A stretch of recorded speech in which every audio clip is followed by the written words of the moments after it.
Good afternoon, Professor Iram. My name is Gillian Bento. I'm taking with you the business law class. This will be the life skills assignment number 4, in which we are going to discuss the memorandum on the Maggie Grime's case. The question that we are going to present in this case, it will be that under the United States law, did Glenn's delivery of the check payable to cash to Carol is a valid negotiation, even though originally the check was not created to be paid to Carol or Glenn. Glenn and Carol can be treated as a bona fide purchaser in this case. Our short answer will be yes, whereas here the check was payable to cash, which means that automatically the check turns into a bearer instrument. Therefore, the holder of the check have the right of ownership. Carol can be under the bona fide purchaser title. The facts that we have from this case is that in the morning of November 1st, Maggie wrote a check of $1,000 payable to cash. She put it in her pouch. She drove over the supermarket to do some groceries. After the supermarket, she planned on going to the bank to cash the check. While at the supermarket, Maggie's cell phone rings. She looks inside her purse, takes out her cell phone while she is taking it out, and unbeknownst to her, the check she wrote early fell out of the purse.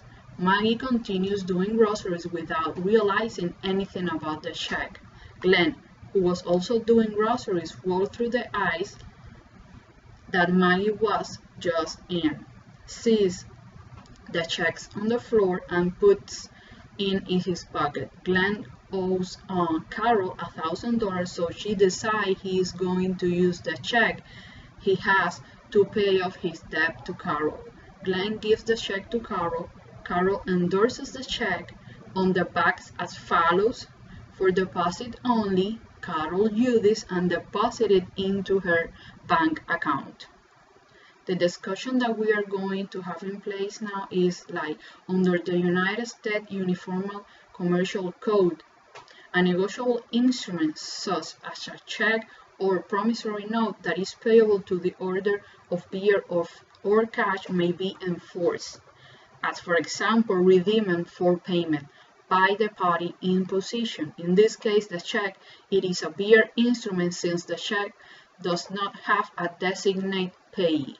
The fact that Glenn delivered the check to Carol, it is enough to recognize that a negotiation was completed based on the Uniform Commercial Code. A negotiation means a transfer of possession, whether a voluntary or involuntary, of an instrument by a person other than the issuer to a person who thereby becomes its holder. At the moment that Carol endorses the check, she directly acquires the right of ownership of the check that initially was wrote to be payable to cash. The fact that she wrote at the back of the check for deposit only, Carol Judas, becomes a restrictive endorsement, and only her can waive this endorsement.